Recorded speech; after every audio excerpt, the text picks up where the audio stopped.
right, Outdoors with the Morgans. It is Saturday morning, and I'm out here in the woods, and I'm going to work on my little clearing project here a little bit.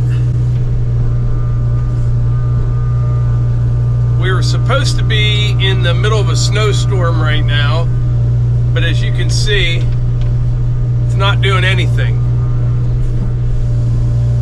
I do think later on today we may get a little bit of snow, but I think everything pretty much is going to go east of here.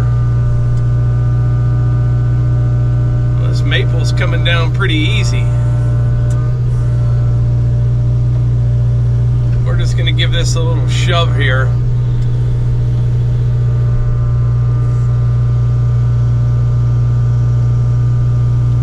One down. Yeah, earlier in the week they kept saying we were going to get quite a bit of snow, but never materialized. And it's not even really very cold either. It's hovering right around freezing. I think it was 31, 32 degrees. Turn my thumb on there. Now I think towards the middle of January it's going to get cold and maybe stay cold for a little bit. That's kind of what I'm hoping for. Like, I'm out here right now, but another couple hours it'll be a sloppy mess out here probably.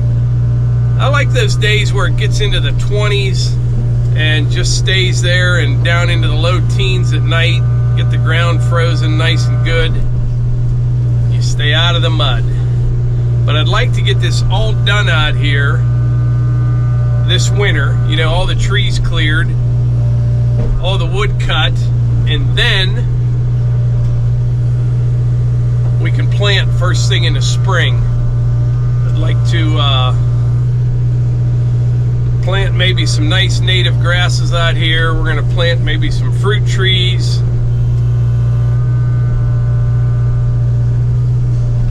Some chestnut trees, Chinese chestnut. That's what we have in our yard. The deer absolutely love them. Levi has been growing a bunch of them. I think with those ones, he takes the nuts in the fall and he puts them in the refrigerator all winter. You just put them in like a baggie, I think. Wet a paper towel, put them in a baggie, and leave the baggie, you know, don't seal it, and they'll start growing in the refrigerator over winter. Then he puts them in pots for a few months, and then from then on you can plant them. Definitely have to put a fence around those ones though. I tried it one year. I had them sitting on a little wall right beside the house. I mean, 5 feet from the house. And the deer came in and just ate the whole thing. They just ate them all. Not just the leaves, they ate everything. They're ungrateful. Wasteful.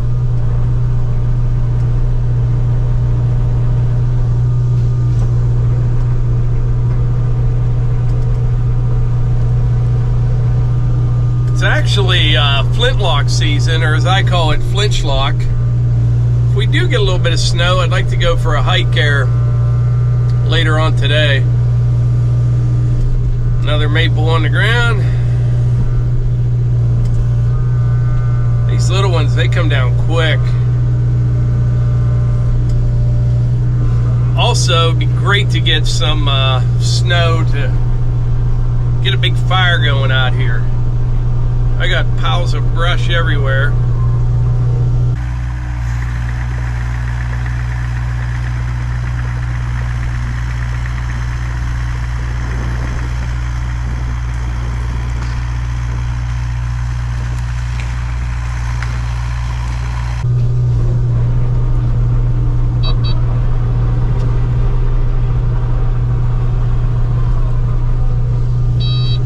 Got a couple real big stumps out here. Not going to fool with those today. just because I have limited time with the weather. We'll work on that another day.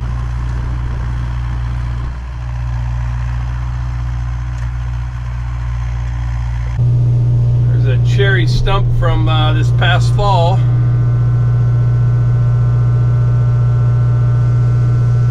See if we can't knock a little dirt off of this one.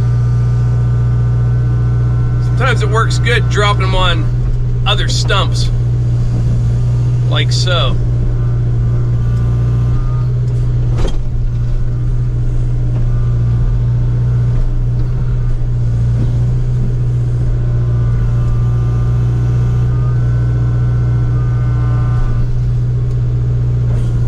That does work pretty good.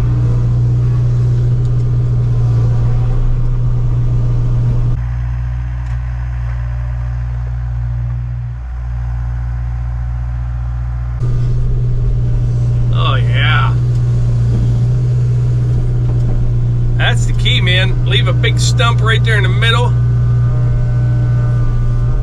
Drop your other ones right on it. Knock that dirt right off.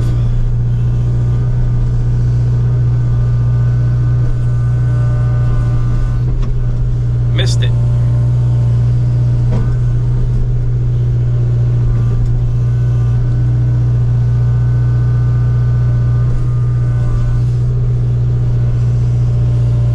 Was the one. I mentioned before, this little clearing out here is one of the best things that I have ever done on our property. We have had almost all woods, and now having a little field has made a lot of difference. It gives the deer a reason to kind of hang out here. Normally they just pass through here. Besides just browse and acorns every couple years, there's not a lot for them to eat out here. I had planted that winter rye and they just kind of decimated it, but we'll make this bigger, and for spring, when there's other things for them to eat, I think we'll have a better chance of getting something growing.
All right, still no snow,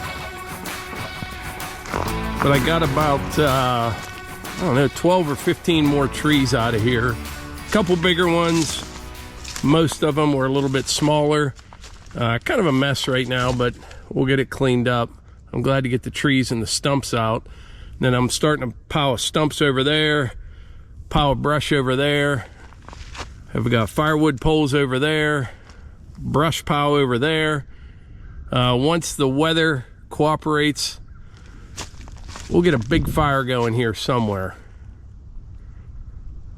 I'm not sure where yet. And I'll bring the skid loader out with the grapple and carry all these brush piles to it, put some stumps on it, and we should be able to burn most of it up. All right, right now I'm going to take the excavator back over to the yard, clean the tracks on it. Then we're going to change the batteries in that trail camera right there. We'll see what's been on that one. And then we'll take the SideKick back in. Then we need to have a little chat back by the wood stove about something that's pretty important. All right, just walked back out here to get the buggy, and it's actually trying to snow a little bit.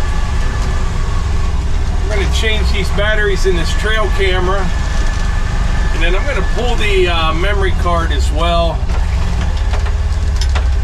We'll download everything that's on it. Well, it's been snowing for a couple hours, not real hard. Probably got about 2 inches so far, but I think it's actually going to stop here maybe in another hour or two. We'll see. All right, just loaded up the wood stove. It is nice and toasty in here. Like I said, I think it's only going to snow for about another hour or so. But I wanted to come inside here. I have some not so good news, I guess you could say, bad news. Part of it's good news though, really, but my friend Pete, he has been on our channel before. He has a YouTube channel, Nuts319. He got injured very badly in a logging accident this past Wednesday. I don't know all the details on exactly what happened or anything like that, but I know he's got a whole bunch of broken bones, broken back. They had to remove one of his kidneys. He has a long road ahead of him for recovery, but he's a tough one. I'm sure he'll be able to do it. And like I said, the good news is he's still with us because it was a very bad accident, and he was airlifted to a hospital in Youngstown, Ohio. I was messaging with his girlfriend the other day. She kind of filled me in on, you know, his condition and all that, and just a bad deal. It really is. And Pete's the kind of guy, super nice guy. He came up here and helped me with a big white oak tree that I did not feel comfortable with down by the pond. It was a massive white oak with a bunch of lean to it, and Pete's a professional. He came out and was able to get it on the ground for me, and I see him at Bunyan Show each year. Matter of fact, he's the one that has the chainsaw raffles that benefit the Eastern Loggers Association. Pete's involved with that, and what they do, one of the things they do is they help loggers that got injured, and they help you know, if they're sick, things like that. And Pete is one of the guys that has been helping other people in need for a long time, and now he's in need. Like I said, he's got a long road ahead of him. The good news is he's still here. It was a bad accident, really bad. And I don't know all the details, but I know the results of the accident, and it was bad. So with that being said, myself and others on YouTube, we're going to do what we can to kind of get the word out. If you are so inclined, there will be a link in the description for a GoFundMe. Melissa and I are going to make a donation tonight because, like I said, he's self-employed. He's going to be out of work for a while. And also Mark Galecki, he's going to have a little... He's not sure how he's going to work it out yet, but he's going to sell some ambrosia maple and donate all that money. And just something to kind of keep things going and keep the bills paid. And that'll be one less thing he has to worry about and can focus on his recovery. So like I said, there will be a link in the description for a GoFundMe. Something else you could do is go to Pete's channel, Nuts319. I'll put a link in the description for that as well. Subscribe to his channel. Pete's real good with a saw, and that will help him as well. Subscribe to his channel. Leave some well wishes in the comments. And the other thing you can do is pray, and pray for a speedy and a full recovery. And but those are three things if you'd like to do, we would appreciate it, and I'm sure Pete would as well. And yeah, that's a rough deal. It is. These, you know, it's dangerous. It's dangerous work. it's dangerous just for what I do. And here's a guy that does this day in and day out and has for years. At some point, probably figure out exactly what happened. Doesn't really matter. We know what the result was, but yeah, it's a rough deal. But anyway, I think that's about it for today's video. I appreciate y'all being here, and I will catch you on the next one.